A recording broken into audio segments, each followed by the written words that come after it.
Primeira linha, a luta interna para fugir da timidez na adolescência. Aquilo se falou anteriormente que você liderava praticamente todos os grupos. Você conciliava as duas coisas? Conciliava as duas coisas. A timidez, ela aparecia principalmente quando eu tinha que me posicionar em matéria de ideia. Né? Eu tinha excelentes ideias no colégio e tal, e aí na hora de falar eu, não vou falar. Né? Eu queria te perguntar sobre uma outra coisa bem interessante. Sensação de não ter a própria vida nas mãos. Foi quando adolescência?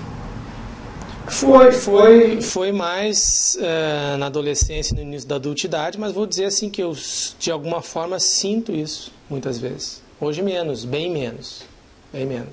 Né? Isso vai na direção daquilo que eu estava falando, que é a questão de você reconhecer alguma coisa internamente sua, dentro de si, que ainda não corresponde com aquilo que você vive em relação a isso. Né? Não ter a própria vida nas mãos significa não se manifestar da maneira como você imagina que deve ou que pode se manifestar. Desculpe, não entendi. É quando a vontade da consciência, que é a alavanca que funciona tudo, ainda não está sendo usada com a força que poderia ser usada. Ou os seus trafores ainda estão alguns em vida latente. Precisam ser usados com mais intensidade.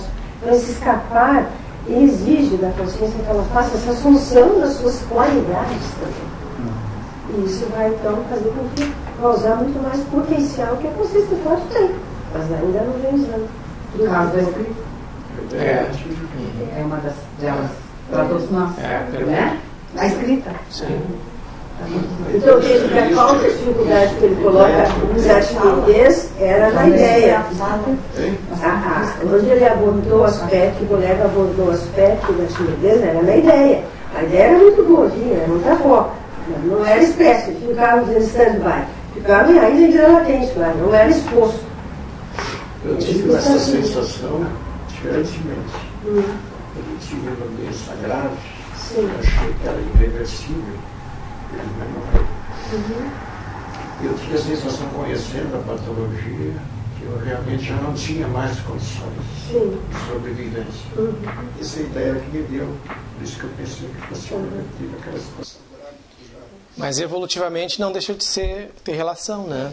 Eu não consigo controlar um soma que eu, de uma certa forma, conheço muito bem. É mais impactante para o médico, como é o teu caso, entende? Eu conheço tudo e não tenho controle do meu próprio soma. Não tem isso.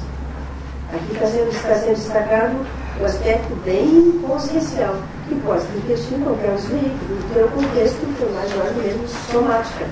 Aqui parece ser que o tratamento vinha a nível mental somático. Vamos ver o sono que está bloqueado. O que não significa que o potencial não exista, que a capacidade não existe. Mas está ali, a ser usada.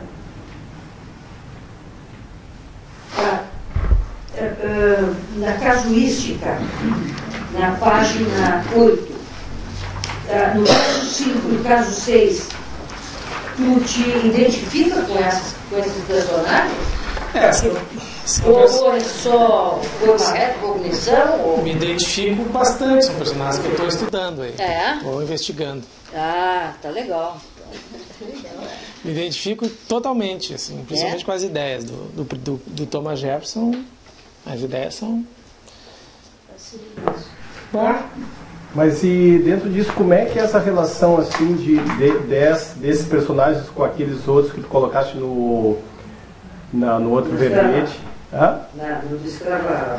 eu não sei se foi nessa parte. Como é que é essa questão assim dessas personalidades assim tem sido importantes, né, do ponto de vista histórico lá da época, né? E também de repente parece que aumenta um pouco o karma, né? Parece que aumenta assim a responsabilidade nessa vida agora, né? Como é que é essa relação assim? Como é que tu consegue lidar com isso assim? Eu tenho a impressão assim, parece que é uma tarefa um pouco grande, eu acho assim. Não sei se eu estou certo. Como é trabalha essas questões de ti, assim, dessas personalidades? Uma das coisas que essas duas, principalmente, aquelas lá, elas trouxeram muito a questão nosográfica, assim, de uma maneira pesada, né? Essas duas, por incrível que pareça, apesar de saber, principalmente no sexto ali, no Hadrianus, apesar de saber de tudo que ocorria em Roma, etc., por incrível que pareça, eu foco o Trafor dos dois, né? E o Trafor dos dois me incentiva a saber que eu preciso andar mais rápido, entre aspas, andar rápido, né? Botar o norte e usar esses trafores, né? Quais são os trafores? São muitos, né? Assim, pontuais. O trafor da questão diplomática, com o Thomas Jefferson, né? Da congregação política, do diálogo político, e política no sentido de política mesmo, não na política que se conhece, né? Sim, política na inter-relação, né? No trato. A escrita, escrevia demais. Thomas Jefferson, ele escrevia muitas cartas, né? Também é um outro ponto em comum. Eu também escrevi muitas cartas na minha adolescência, principalmente. Tinha amigos de vários locais do mundo, assim, que eu escrevia. No tempo que você escrevia cartas? Exatamente. Eu tinha e-mail na época. Exatamente. E fez-se um inventário, um levantamento. Ele tinha escrito mais de 25 mil cartas. Né? E todas as cartas eram missivas, né? Falando com um amigo lá de Paris, que era um outro político, um outro filósofo, né? E ali ele ia aparecendo nessas cartas, né? O imperador Hadrianus ali, que eu estou citando, é o estrategista, né? A questão estratégica evolutiva agora, né? Porque estratégia evolutiva é uma coisa importante, muito importante. E é um trafor que eu não estava olhando para ele de uma forma positiva, né? Essa questão que ele tinha muito do Zeitgeist, né? De conseguir olhar lá na frente, né? O espírito do tempo, né? Aquela pessoa que está num determinado ponto da história, mas ele tem uma visão futura das coisas, do que pode vir a desenvolver. Então essa ideia do Zeitgeist também é uma coisa que eu preciso pensar bastante, porque é uma coisa que me acompanha, né? Essa ideia do Zeitgeist, politicamente, Thomas Jefferson tinha demais, né? Ele falou de coisas que é da nossa realidade hoje da América do Sul, que estão acontecendo agora. Ele previu o movimento, né? Ele previu o movimento, por exemplo, das ditaduras na América do Sul. 200 anos antes. Por uma avaliação política, uma análise que ele fazia da natureza, de como estavam sendo conduzidas aqueles regimes, entendeu? Então, chama a atenção mais esses trafores, mas tem muitos outros, né? Mas eu olho para a visão que eu tenho dessas personalidades hoje é totalmente traforista. É o quê? Traforista. Tu consegue lidar bem, então, com isso, assim, essas questões? Assim, Tô lidando bem, né? Eu olho para frente e vejo um grande desafio. É isso que eu vejo. Não, de alguma maneira... Evolutivo. De alguma maneira, tu tens alguma, tipo... como é que eu vou explicar, assim? Fica um pouco preso? Ou tu consegue... já, como estava falando antes, projetar mais para frente, aprender e projetar, né, essa aprendizagem adquirida, né, sem ficar preso lá atrás com o que aconteceu e tal, consegue fazer isso. Hoje já, um pouco melhor. Preso, né, quer dizer assim, nas vivências dessas duas consciências, não. Preso não. Claro que tem mais informações que vão vindo, né? Mas hoje a impactoterapia, ela tem um nível, né, eu tenho um nível de resiliência nesse estudo que eu estou fazendo muito mais apurado agora, assim, desenvolvido, né? Eu não me assusto mais, não me pressiono mais, sim. Né? Não me coloco numa situação XYZ de menor ou maior, eu vejo, não, essa realidade aqui tem que ser tratada dessa forma. Claro. Né? É mais questão da aprendizagem mesmo, né? Sim. Tem um aspecto aí, Ricardo, que eu acho que é importante, que a descoberta das personalidades, desse estudo reto, né, que possamos fazer, ela não aumenta o karma de ninguém. O que acontece é que torna mais lúcido e maior a responsabilidade. O karma ali está, digamos assim, não foi reacessado, mas ele continua igual. A diferença que eu acho que é importante que o colega está trazendo, esse olhar traforístico facilita a assistência, inclusive, à paracomitiva que vai vir daí. Né? Então, olhar como nós temos os dois lados, mas se eu consigo ficar sobrevalendo isso aí, analisando de um ponto de vista traforístico, eu consigo assistir melhor a mim e as consciências que eu mesmo tenho responsabilidade. É que não, eu me referi no caso assim, grande em termos que foram personalidades marcantes da época e que mexeram com muitas pessoas à época. Então, nesse sentido que eu me referi, né? Se aumentaria um pouco o karma, né? Porque uma coisa é ter uma vida um cargo político elevado, que mexeu com muita gente. Outra coisa é ter uma vida que foi mais lá, num círculo mais restrito. É que é um ledo engano nosso achar que nós só tivemos vida. Não, eu não acho que a gente teve só vida. Então, na realidade, a grande maioria tem esses aspectos de níveis onde eu mandei, comandei, tive posições, né? Que essa parte até que são mais marcantes, então elas vão vir primeiro, elas são prioritárias, e outras ao contrário, de submissão, de subjugação. Né? A tendência, nós temos essas diferentes experiências no nosso passado. Né? Mas eu penso que é importante que fique claro isso. Acessar retrovoluções, elas começam a aparecer, eu acho até que quando a própria consciência está um pouco mais preparada para isso, e os amparadores também capitalizam nisso, isso é prioritário para todos nós, para tornar lúcido esse nosso passado e verificar onde é que de fato temos que atuar para valer hoje, né? Até para fazer a completude da colexa, a relação direta com a programação essencial. E sempre chamar atenção para a questão de que a gente está em busca, fazendo, elaborando e trabalhando em cima desse assunto para trazer esses trafores para o intrafísico. Né? É para hoje, é para essa vida, né? Não é para ir para o extrafísico depois fazer, né? Apresentar suas medalhas e olha nós aqui de novo, nossa turma, não. É o contrário, é desconstruir essa ideia, né? E fazer um intrafísico cada vez mais equilibrado, né? Porque a consciência ela evolui de fato intrafisicamente, né? Vamos dizer assim, a atitude, aquilo que a gente vai fazer com essas informações é que vai dar o tom do ponto evolutivo que a gente vai se encontrar, né?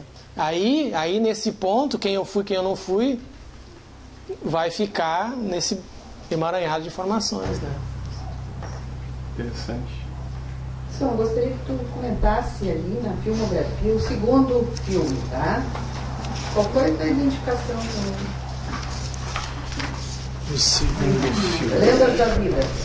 De página? É a 14, a outra. É o segundo.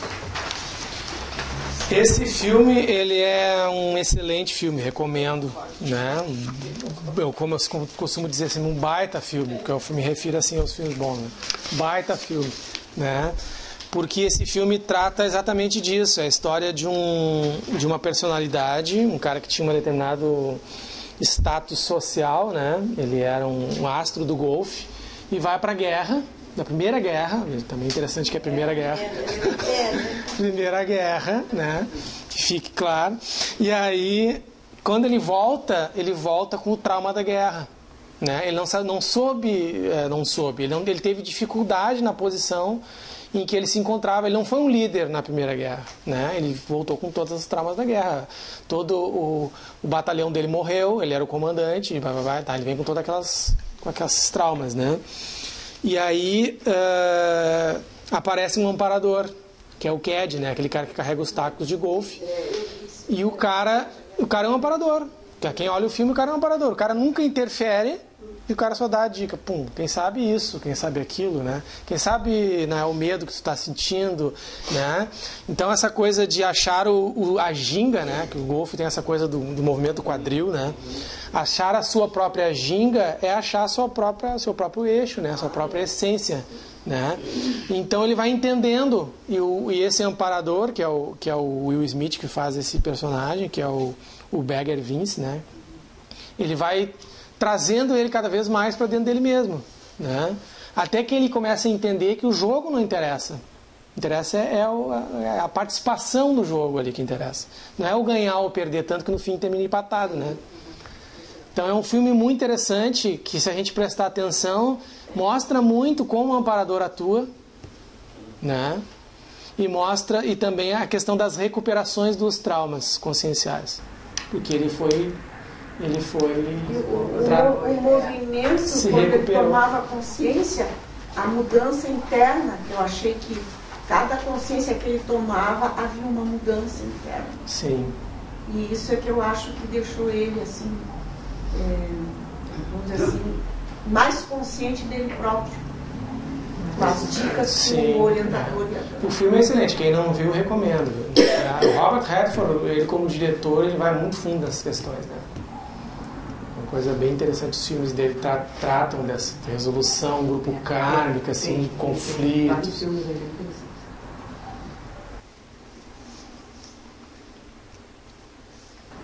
Ali na psicossomatologia, na energossomatologia, não especificamente, mas de forma geral, aparece muito a questão financeira e a questão afetiva. Como é que está para ti agora essas duas questões, assim, depois do verbete? Elas estão entrando numa homeostase, né? Elas estão começando a entrar num processo de homeostase, né? Depois desse enfrentamento aqui, que é o início desse enfrentamento todo, elas começaram a se abrir o entendimento disso, de como isso funciona, de como isso estava posto e o deslocamento que foi dado para essas duas questões prioritárias, né? Então, estamos caminhando aí, muita coisa está vindo. Ali eu descrevo a técnica que eu descrevo, que eu utilizei aqui, que é a técnica da câmara interassistencial, na terapeuticologia, na página 13. Essa técnica foi a técnica que me fez entrar mais profundamente nesses dois fatores aí. Porque ali veio toda, né, o caldo grosso, assim, né? Toda a nosografia apareceu ali durante a realização dessa técnica, que estou continuando, né? Os amparadores, eles deram a dica de fazer a técnica até o dia do verbete intensamente, com todo o gás, né? Então foram 42 dias de técnica. Pois é, eu li ali. Foi importante essa experiência? Muito, muito importante. Quais as lembranças que tu trouxe da tua EQM? As lembranças que eu trouxe, lembranças da equipe que estava lá, nesse hospital extrafísico, porque era um local onde eu estava, era um local onde eram recebidas crianças, tratadas crianças, né? A lembrança de algumas consciências mais adiantadas, assim, mais velhas, né? Orientando e conversando, principalmente quando eu disse que eu não queria voltar, porque eu bati o pé, né? Eu bati o pé mesmo, assim. Não me interessa voltar. Assim, desse tipo, na teimosia pegou forte. E então teve uma consciência em especial, né? Que sentava comigo, e quando ela sentava e comentava comigo, ela me acalmava, né? Aí vinha aquele banho, assim. Eu ficava doce, ficava tranquilo. Né? E uma outra consciência infanta também, uma menina, né? Que estava lá, que voava comigo nos períodos em que a gente estava lá. Ficava saindo, né? Ficava voando, volitando. E aquilo também me fazia eu desfocar. Eu vi só para fazer um adendo, eu vi um outro filme agora chamado Alabama Monroe, que trata de um caso bem interessante de uma criança com câncer. E no quarto onde eu estava, tinha 2 meninos com câncer, né? Um com leucemia profunda, lá, um processo de leucemia, e um outro com outro câncer que eu não lembro. E os 2 dessomaram naquele período, né? E o engraçado é que a nossa ligação era salada de maionese, né? Porque os 3 gostavam de salada de maionese, só que eles não podiam comer, né, salada de maionese, e eu podia, né? Porque eu tinha... Então o que eu fazia? Eu saía de noite e ia lá na cozinha do hospital e conversava, a nutricionista dar um pouquinho de maionese para eu comer. Eu trazia maionese e aquele colega que tinha leucemia, quando ele estava sob o tratamento, ele vomitava muito, estava muito mal. Então naqueles dias eu não dava maionese para ele, né? Mas tinha um dia que eu dava uma batatinha, eu dava para ele assim, para ele comer. Ele comia aquela maionese, ficava assim, né? E aquela batatinha, né? Então nossa conversa era em cima de maionese, né? Eu via esse outro lado das crianças internadas. Tanto que quando eu voltei da recuperação, eu tinha dúvida se eu estava lá ou estava aqui. O que me fez me dar conta de que eu estava aqui no intrafísico é quando estavam me levando pelo corredor do hospital e tem aquelas divisões da estrutura do prédio e a maca fazia assim, ó, plac, passava a rodinha ali e fazia plac, plac, plac. E aí eu comecei, não, isso aqui não, eu devo estar vivo, então.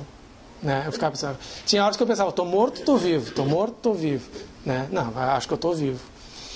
E aí depois também, e tinha então esse contexto de crianças que tinham dessomado no hospital, lá nesse ambiente, e crianças que iam ressomar através do hospital. Então eram duas alas distintas, né? Então disso eu me lembro, tive a lembrança assim. E aí é aquela coisa da passagem de uma dimensão para outra, né? Do túnel, aquela coisa que as pessoas veem e tal. Curioso isso, as juntas de dilatação do prédio faziam você notar que você estava vivo. Por causa do baque. Junta de dilatação o nome, até vou anotar. Ah, sim.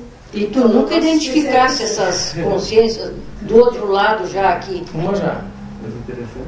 Uma conviveu comigo. Não conheço.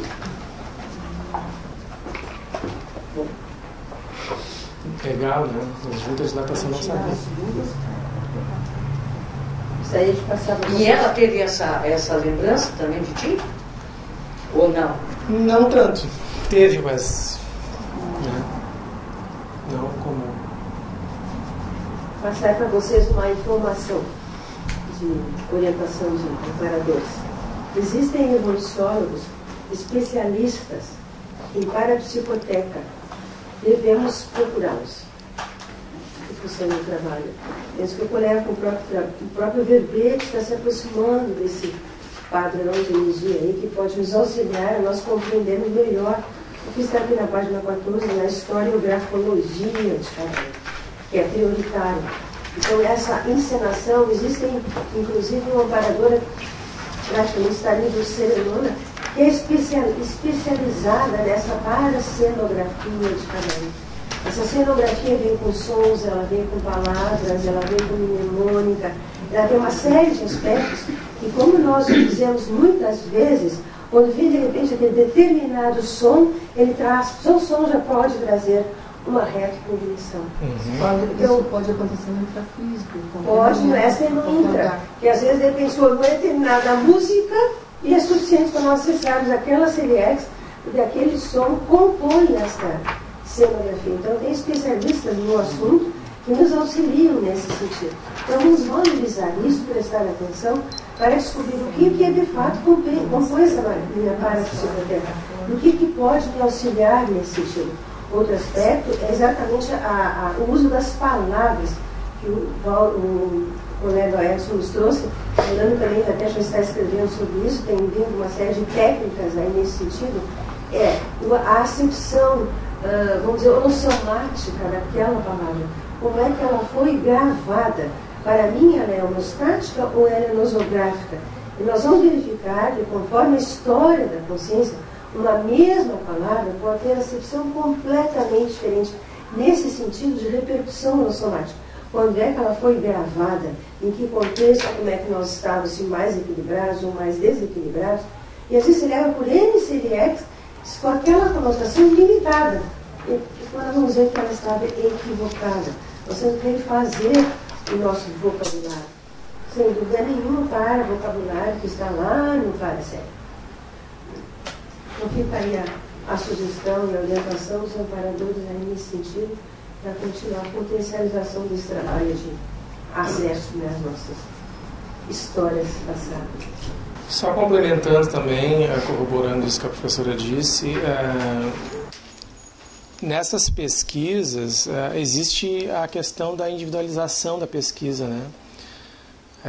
Para cada um tem um ponto onde vai chamar mais atenção. O que eu costumo dizer é o seguinte: a questão até das sincronicidades, elas estão aí o tempo todo, 24 horas por dia, né? Às vezes a pessoa ela passa batida pela sincronicidade e às vezes, muitas vezes, é uma coisa muito importante para desencobrir aspectos da própria pesquisa, né? Então, nesse ponto, a pessoa tem que ser javalina, assim, ela tem que ser teimosa positivamente, né? E buscar, ir atrás da informação, puxar uma, puxar outra. E tem até uma técnica que nós vamos passar no curso de historiografologia, que é a técnica do Find mental somático, que é a partir de um ponto chegar em 10 diferentes. Oi? Técnica do Find mental somático. Né? Tem que aplicar uma planilha daí, né? Tu parte de um ponto, né, de uma ideia, e essa ideia tem que te levar para 10 direções diferentes. E depois lá no final tu chegar nela de novo, né? Então tu expande e depois reduz de novo, né? E isso aí a gente tem que fazer nas mínimas coisas. Para quem faz autopesquisa, para quem escreve, tem que fazer nas mínimas coisas, né? Porque a gente começa a ter uma visão mais ampla do que a gente está fazendo, do que está sendo pesquisado, do que está sendo desenvolvido. Na conclusão dessa tua pesquisa, tu tivesse acesso à tua paracomitiva e pudesse fazer uma checagem, não sei se... Então, pô. Uma checagem? Que sentido? Uma avaliação dessa paracomitiva, se foi benéfica, como é que eles se sentiram, como é que... Se é que tu tivesse, né? Eu reparei coisas importantes, talvez, para todos nós. Primeira questão, claro.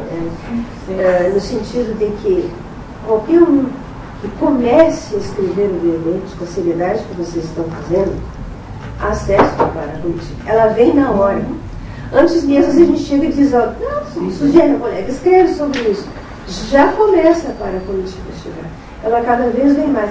Na apresentação do verbete, a paracomitiva está toda presente. Né? Alguns já foram assistidos, outros ainda vão continuar sendo assistidos, e assim por diante. Então essa é a grande oportunidade da redação. Vocês vão acessar a paracomitiva. Sim, isso aí eu já saquei. Agora, não, eu digo assim, se através do sorriso da paracomitiva, se eles saíram satisfeitos com isso, ou se ainda muitos... Olha, se ele assistiu, como eu disse ali na técnica, nós tivemos várias... Saber se ele assistiu a paracomitiva, é isso? Hã? Saber se ele assistiu a paracomitiva. Isso eu tenho certeza. Isso eu tenho certeza. Entendi. Eu quero saber como se sentiu essa paracomitiva, entende? Se deu um sorriso de aprovação, se vá... A paracomitiva, como na sociedade, ela tem vários níveis, né? A paracomitiva representa um grande número de consciências, né? Como eu coloquei ali nas técnicas, né? Coloquei ali no verbete, foi o seguinte: muitas vezes, né? Um determinado tipo de energia, ou de ideia, ou de emoção envolvida, de contrato assinado, de palavras que foram ditas, né? Algumas consciências aceitam de forma tranquila, apertam a tua mão e vão embora, né? E outras nem tanto, né? Mas o fato é o seguinte: a paracomitiva, nós estamos em tratativas, né? Assim como estamos negociando todos da maneira cosmoética, mais cosmoética possível.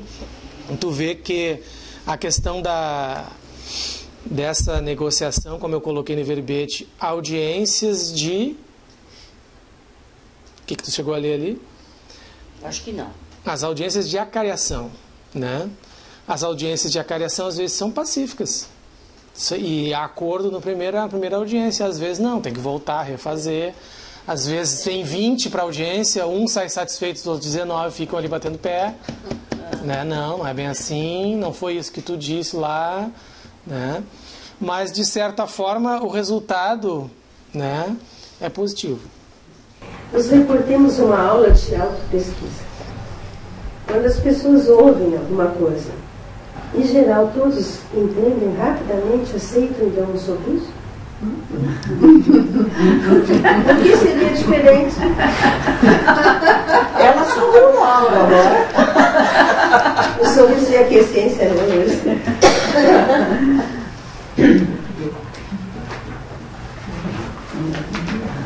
Então tá, vamos. Então, estamos concluindo o nosso debate de hoje. Obrigada pela presença de todos e até o próximo. Obrigado. Obrigado.